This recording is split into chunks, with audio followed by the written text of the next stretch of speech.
2018 में 19 दिन की भूख हड़ताल हुई थी, पूरा हिंदुस्तान हिल गया था और यूएन में भी मैसेज चला गया था और भारत सरकार के प्रधानमंत्री से पूछ लिया था कि दिल्ली का सफाई कर्मचारी आज हंगर स्ट्राइक पर क्यों है। इन सरकारों ने आज तक हमारे लिए तो कोई कानून बढ़ाया नहीं कर्मचारियों के लिए, लेकिन अपने लिए सारे नए नए कानून बढ़ जाते हैं।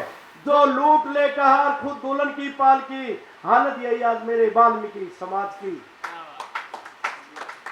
जिन्हें हम हार समझे थे गला अपना सजाने को, जिन नेताओं को हम वोट देकर के जिताते हैं ना, हर 5 साल के बाद बोलते हैं अरे खतरे में है समाज, खतरे में। समाज खतरे में नहीं है।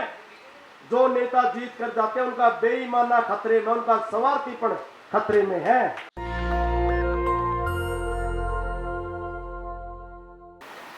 आदरणीय साथियों, सर्वप्रथम बाबा साहब भीमराव अंबेडकर के चरणों में नमन करते हुए, भगवान वाल्मीकि जी के चरणों में पुष्प अर्पित करते हुए समस्त साथियों को क्रांतिकारी जय भीम, जय भीम। आदरणीय साथियों, मंच पर विराजमान सबसे वरिष्ठ सुमन दादी जी, मतन साहब, पहली बार आपके मंच पर बोलने का मौका मिल रहा है, स्वास्थ्य ठीक नहीं है। भाई बलराज बोध जी के आदेश हुए तो मैं आ गया। तमाम मंच पर उपस्थित नेतागण सबको क्रांतिकारी जय भीम। आदरणीय साथियों, जो ये राष्ट्रीय अधिवेशन जिस मुद्दे को लेकर के किया गया है, सफाई कर्मचारियों पर, सफाई कर्मचारियों की सबसे बुरी हालत है। दिल्ली की राजधानी में दयनीय हालत है और दिल्ली से ही पूरे हिंदुस्तान में दिशा निर्देश तय किया जाता है। दिल्ली के जब कर्मचारी 25-25 साल तक पक्के नहीं होते, 60-60, 70-70 यूनियन बनने के बावजूद जो तानाशाही सरकारें कुंडली मारे बैठी हुई हैं, 15-15 साल जो सरकारें राज कर जाती हैं, लेकिन सफाई कर्मचारियों के लिए कोई भी नियम नहीं बनता। बाबा साहब ने भारत को स्वतंत्र संविधान दिया।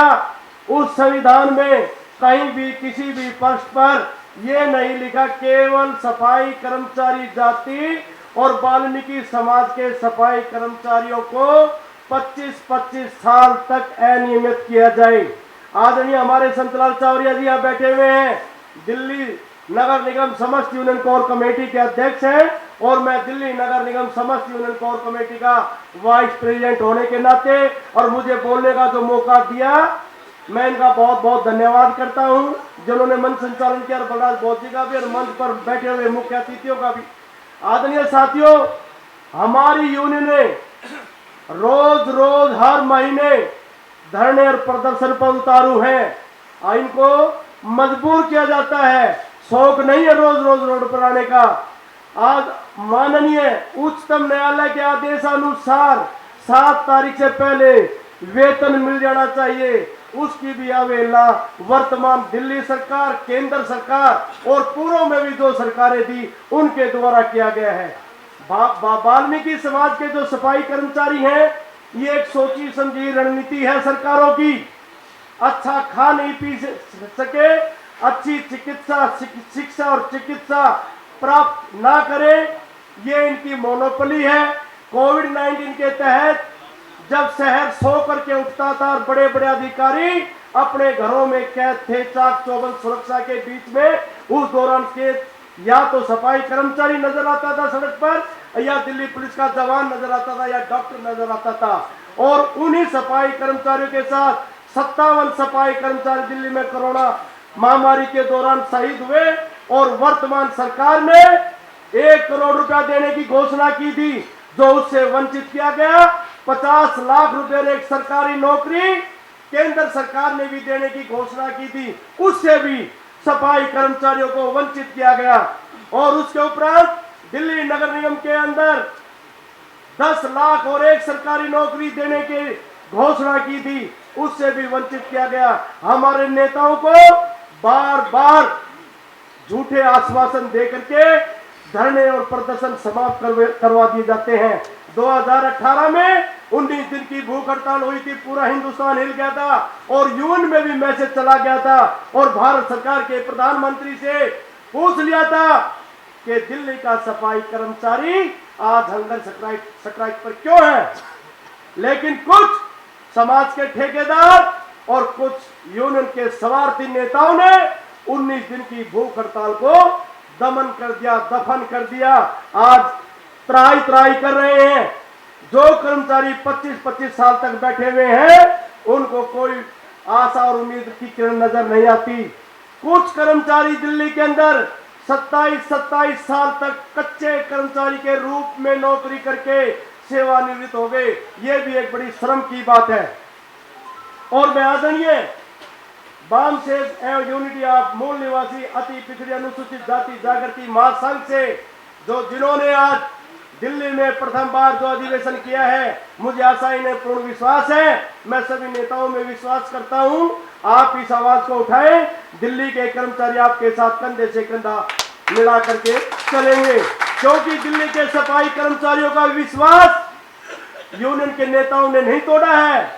दिल्ली के सफाई कर्मचारियों का विश्वास जो वर्तमान में सरकार दिल्ली के अंदर बैठी हुई है, जो वादा करके आई कि अगर मेरी पहली कलम चलेगी तो दिल्ली सरकार में जो दिल्ली के अंदर निगम के अंदर जो सफाई कर्मचारी हैं उनको पक्का करने के लिए चलेगी। लेकिन उस कलम के अंदर आज स्याही खत्म हो गई। स्याही, मैं हरियाणा से बिलोंग करता हूं भाई साहब, दिल्ली की भाषा मुझे बोलनी नहीं आती, तो मैं ये कह रहा हूं। फिर उसके उपरांत कोविड-19 के तहत सफाई कर्मचारी कोई ट्रेली में लटक के आता था, कोई ट्रक से लटक के आता था और कोई साइकिल पे लिफ्ट मांग के आता था, कोई हरियाणा से आता था, कोई पंजाब से, कोई राजस्थान से। सफाई कर्मचारी समय का तो थोड़ा बहुत हरकत हो सकती है, लेकिन पैसे का चोर नहीं है, क्योंकि सफाई कर्मचारी ने ऐसी कौम में, बहादुर कौम में जन्म लिया है, वफादारी सीखी है और कुछ नहीं सीखा वफादारी के सिवा। तो साथियों, सफाई कर्मचारियों को 1997 के बाद ना तो जूते, ना चप्पल, ना वर्दी, ना तेल, ना साबुन, कुछ नहीं मिलता। 5 जुलाई 2017 को 5,000 रुपए नगद राशि के रूप में देने के लिए दिल्ली नगर निगम ने घोषणा की थी, आज तक वो भी नहीं मिले। 5 साल पूरे हो गए, 25-25 हजार एक कर्मचारी के हो गए। जो कर्मचारी 2003 से और 2004 के परमानेंट माने गए थे, उनको आज तक उनका एरियर नहीं मिला है। एक एक कर्मचारी की बहुत ज्यादा राशि बढ़ती है। जब कर्मचारी निगम के अंदर जिनके मुंह पे दाढ़ी मूछ भी नहीं थी, बिल्कुल नवयुक्त फ्रेश चेहरा निगम के अंदर अपनी सेवा देने के लिए ज्वाइन किया था, आज वो लोग 50 और 55 साल के बूढ़े हो गए हैं। लेकिन आज भी बड़े शर्म की बात है, अनियमित है। इन सरकारों ने आज तक हमारे लिए तो कोई कानून बढ़ाया नहीं कर्मचारियों के लिए, लेकिन अपने लिए सारे नए नए कानून बढ़ जाते हैं। जो दिल्ली सरकार में सफाई कर्मचारी आयोग बना बैठा है, उनके पास हमारे नाम की कोई कानून नहीं है। जो केंद्र सरकार का सफाई कर्मचारी आयोग है, जब तक उसमें सफाई कर्मचारी और वाल्मीकि समाज का नेतृत्व नहीं होगा तो सफाई कर्मचारियों का भला नहीं होगा। आज क्या हालत है? जो लूट ले कहार खुद दुल्हन की पालकी, जो लूट ले कहार खुद दुल्हन की पालकी, हालत यही आज मेरे वाल्मीकि समाज की। जिन्हें हम हार समझे थे गला अपना सजाने को, जिन नेताओं को हम वोट दे करके जिताते हैं ना, हर 5 साल के बाद बोलते हैं अरे खतरे में है समाज, खतरे में। समाज खतरे में नहीं है। जो नेता जीत कर जाते हैं उनका बेईमाना खतरे में, उनका स्वार्थीपन खतरे में है, क्योंकि जीतने के बाद वो हमारे समाज से बहुत दूर चले जाते हैं, क्योंकि उनको पार्टी की लाइन और लेंथ से बात करनी पड़ती है, पार्टी से बाहर नहीं जा सकते। साथियों, तो हम जिन्हें हम हार समझे थे गला अपना सजाने को, अब वो नाग बन बैठे हमें काट खाने को। हम अपना हक मांगते हैं तो हमारे को डसने के लिए तैयार है। और मैं बामसेन के जितने भी वरिष्ठ नेता यहाँ मंच पर बैठे हुए हैं, इनकी तरफ से कहता हूं, जुल्म के बीजों का हम बाग ना लगने देंगे, जुल्म के बीजों का हम बाग ना लगने देंगे, अपने वाल्मीकि समाज में कभी आग ना लगने देंगे। ऐ भगवान वाल्मीकि जी, ऐ बाबा साहब अम्बेडकर साहब, हमें आपके चरणों की सौगंध, आपके दामन पर कभी दाग ना लगने देंगे। सभी साथियों को क्रांतिकारी जय भीम। नेशनल दस्तक की आपसे गुजारिश है कि अगर इसको बचाना चाहते हैं तो नेशनल दस्तक को सब्सक्राइब करने के लिए रेड कलर के सब्सक्राइब बटन को दबाएं, फिर बेल आइकन की घंटी दबाएं। नेशनल दस्तक को बचाने के लिए बहुत जरूरी है कि हर खबर को शेयर करें, लाइक करें, कमेंट जरूर करें।